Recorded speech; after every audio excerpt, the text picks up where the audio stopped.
আপনাদের সাথে তো অনেক রকম মিষ্টির রেসিপি শেয়ার করেছি। আজকে ময়দা দিয়ে একটা মিষ্টির রেসিপি আপনাদের সাথে শেয়ার করছি। এই মিষ্টিগুলো দেখতে যেমন সুন্দর, খেতেও হয় একদম নরম তুলতুলে আর রসালো। আর বানানোও কিন্তু ভীষণই সহজ। ঘরে থাকা মাত্র 1 থেকে 2টি উপকরণ দিয়ে খুব সহজে তৈরি করে নেওয়া যায়। এই মিষ্টিগুলো খেতে এতটাই টেস্টি হয় যে খেয়ে কেউ বুঝতেই পারবে না এই মিষ্টিগুলো ময়দা দিয়ে তৈরি। নমস্কার বন্ধুরা, মন কিচেনে আপনাদের সবাইকে স্বাগত। আশা করি আপনারা সবাই খুব ভালো আছেন। আজকে খুব সহজে ময়দা দিয়ে মিষ্টি রেসিপি আপনাদের সাথে শেয়ার করছি। ময়দার মিষ্টি বানানোর জন্য প্রথমে একটা বাটির মধ্যে ছোট একটা বাটি মেপে আমি 2 বাটি ময়দা নিয়ে নিয়েছি। ময়দাটা আপনারা আপনাদের পরিমাণ মতো ব্যবহার করবেন। সাথে স্বাদ মতো নুন দিয়ে দিলাম। আর 1 চামচের হাফ চামচেরও অর্ধেক বেকিং পাউডার দিয়ে দিয়েছি। আর যতটা বেকিং পাউডার দিয়েছি তারও হাফ বেকিং সোডা দিয়েছি। তার সাথে 2টো এলাচের দানা আমি একটুখানি গুঁড়ো করে সেটাকে দিয়ে দিয়েছি। আর 2 চামচ ঘি দিয়ে দিয়েছি। ঘিটা অবশ্যই এখানে ব্যবহার করবেন, তাহলে কিন্তু মিষ্টির টেস্টটা ভীষণ ভালো হবে। এখন সব কিছু একসাথে খুব ভালো করে একটুখানি মিশিয়ে নিচ্ছি। খুব বেশিক্ষণ মেশানোর প্রয়োজন নেই, মোটামুটি ঘিটা ময়দার সাথে একটু মিশিয়ে নিলেই হবে। আর তারপরে এখানে অল্প অল্প নর্মাল জল দিয়ে একটা ডো তৈরি করে নেব। এই ডোটা কিন্তু খুব বেশি শক্ত হবে না, আবার নরমও হবে না। ঠিক সেরকম করে এই ময়দার ডোটাকে তৈরি করে নিতে হবে। তাই একবারে অনেকটা জল না দিয়ে অল্প অল্প করে জল দিয়ে এই ডোটাকে আমি তৈরি করে নিচ্ছি। একটু সময় নিয়ে ডোটাকে কিছুক্ষণ মেখে নিতে হবে, আর তাহলেই কিন্তু এই ডোটা একদম সফট হবে। দেখুন ময়দার এই ডোটা আমার খুব ভালো করে মাখিয়ে নেওয়া হয়ে গেছে। এখন ঢাকা দিয়ে আমি ময়দার এই ডোটাকে 10 মিনিট রেস্টে রেখে দেব।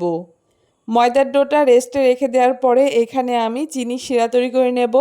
তার জন্য উনানে একটা সসপ্যান বসিয়ে দিয়ে যেই বাটি মেপে আমি ময়দা নিয়েছি সেই বাটিরই 1 বাটি চিনি দিয়ে দিয়েছি। আর তার সাথে 1 বাটি জল দিয়ে দিয়েছি। এখন খুব ভালো করে একটুখানি মিশিয়ে নেওয়ার পরে এখানে আমি একদম সামান্য পরিমাণে কেশর ফুড কালার দিয়ে দিয়েছি। আপনারা চাইলে ফুড কালারটা ব্যবহার করতেও পারেন, আবার নাও পারেন। তবে ফুড কালারটা দিলে কালারটা বেশ সুন্দর হয়।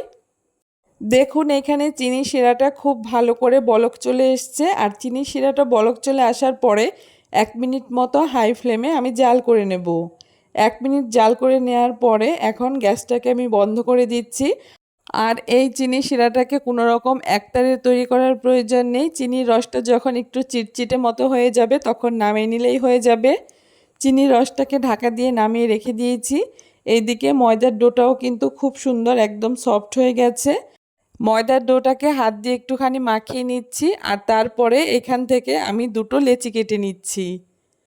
এখানে বড় বড় করে আমি লেচিগুলোকে কেটে নিচ্ছি। এখন প্রথমে একটা ময়দার লেচি নিয়ে খুব ভালো করে ময়দা দিয়ে গড়িয়ে নিয়ে এখন একটা বেলনির সাহায্যে রুটিটাকে আমি বেলে নেব। তবে এই রুটিটা খুব বেশি পাতলা করব না, একটু মোটা করেই এই রুটিটাকে তৈরি করে নিতে হবে। এখানে ময়দা দিয়েই কিন্তু রুটিটাকে বেলে নিতে হবে। আর রুটিটা কতটা মোটা করে আমি বেলে নিয়েছি আপনাদেরকে দেখিয়ে দিচ্ছি। এই রুটিটা কিন্তু একটু মোটা করেই বেলে নিতে হবে। এখন মিষ্টিগুলোকে তৈরি করার জন্য একটা বোতলের ঢাকনা নিয়ে আমি এরকম গোল গোল করে মিষ্টি শেপগুলোকে দিয়ে দিচ্ছি। আপনারা কিন্তু আপনাদের পছন্দ মতো যে কোনো শেপ দিয়ে মিষ্টিগুলোকে তৈরি করে নিতে পারেন। এইভাবে করে মিষ্টিগুলোকে তৈরি করলে মিষ্টিগুলো কিন্তু সবগুলো একই রকম সাইজের হবে, দেখতেও ভালো লাগবে। দেখুন একটা রুটি থেকে আমার বেশ অনেকগুলো মিষ্টি তৈরি করে নেওয়া হয়ে গেছে। আর একই রকমভাবে সবগুলো রুটি আমি বেলে ঠিক এরকম ছোট ছোট করে মিষ্টিগুলোকে তৈরি করে নিচ্ছি। মিষ্টিগুলো তৈরি করে নেওয়ার পরে এখন মিষ্টিগুলোকে ভেজে নেব। তার জন্য উনানে কড়াই বসিয়ে দিয়ে পরিমাণ মতো তেল দিয়ে দিয়েছি। তেলটা যখন হালকা একটু গরম হবে তখন এইখানে ময়দার মিষ্টিগুলোকে দিয়ে দিচ্ছি। খুব বেশি গরম তেলে কিন্তু মিষ্টিগুলো দেওয়া যাবে না, তাহলে উপরটা কালার চলে আসবে, ভেতরটা কিন্তু কাঁচা থাকবে। মিষ্টিগুলোকে তেলের মধ্যে দেওয়ার পরে একদম মিডিয়াম টু লো আঁচে রেখে দিয়ে যখন মিষ্টিগুলো তেলের উপরে ভেসে উঠবে তখন উনানের আঁচটাকে একটু বাড়িয়ে দিয়ে মিষ্টিগুলোকে লাল করে ভেজে নিতে হবে। প্রথমেই কিন্তু উনানের আঁচটাকে বাড়ানো যাবে না। মিষ্টিগুলো যখন তেলের উপরে ভেসে উঠবে তখনই উনানের আঁচটাকে বাড়িয়ে দিয়ে মিষ্টিগুলোকে লালচে করে ভেজে নিতে হবে। এতে মিষ্টিগুলো খুব সুন্দর হবে, একদম নরম তুলতুলে হবে। দেখুন মিষ্টিগুলো আমার লাল লাল করে ভেজে নেওয়া হয়ে গেছে। তবে মিষ্টিগুলো এর থেকে আর বেশি কালার করব না। এখন মিষ্টিগুলোকে খুব ভালো করে তেল ঝরিয়ে তুলে নিচ্ছি। মিষ্টিগুলোকে তুলে নেওয়ার পরে আগে থেকে যে চিনির শিরাটা তৈরি করে রেখেছিলাম সেই চিনির শিরার মধ্যে একদম গরম অবস্থায় দিয়ে দিতে হবে, কারণ এই সময় চিনির রসটা কিন্তু একদম কুসুম গরম আছে। আর মিষ্টিগুলো অবশ্যই গরম গরমই চিনির শিরার মধ্যে দিতে হবে, তাহলেই কিন্তু চিনির রসটা খুব ভালো করে মিষ্টির ভেতরে ঢুকে যাবে। এখন আবারও বাকি মিষ্টিগুলোকে ভেজে নিয়েছি। এখন বাকি মিষ্টিগুলোকেও আমি চিনির রসের মধ্যে দিয়ে খুব ভালো করে উল্টে পাল্টে মিশিয়ে নিয়ে এখন ঢাকা দিয়ে 2 ঘন্টার জন্য রেখে দেব। 2 ঘন্টা পরে দেখুন মিষ্টিগুলো কিন্তু ফুলে একদম ডবল হয়ে গেছে, আর রস ঢুকে কিন্তু মিষ্টিগুলো খুব সুন্দর নরম তুলতুলে হয়ে গেছে। দেখতেই পাচ্ছেন কত সুন্দর মিষ্টির ভেতরে রস ঢুকে গেছে। এখন মিষ্টিগুলোকে আমি একটা প্লেটের মধ্যে তুলে নিচ্ছি। আপনারা যদি কখনো এভাবে করে ময়দার মিষ্টি খেয়ে না থাকেন, তবে অবশ্যই একবার এই মিষ্টিগুলো তৈরি করে খেয়ে দেখবেন।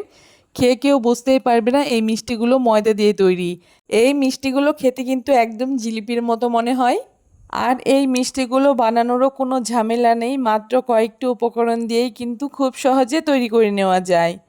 কেমন লাগলো আজকে খুব সহজ পদ্ধতিতে দারুণ স্বাদের এই ময়দার মিষ্টির রেসিপি?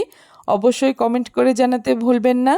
ভিডিওটা যদি ভালো লেগে থাকে অবশ্যই সবার সাথে বেশি বেশি করে শেয়ার করে দেবেন। আর আমার চ্যানেলে নতুন বন্ধু হয়ে থাকলে অবশ্যই চ্যানেলটাকে সাবস্ক্রাইব করে দেবেন।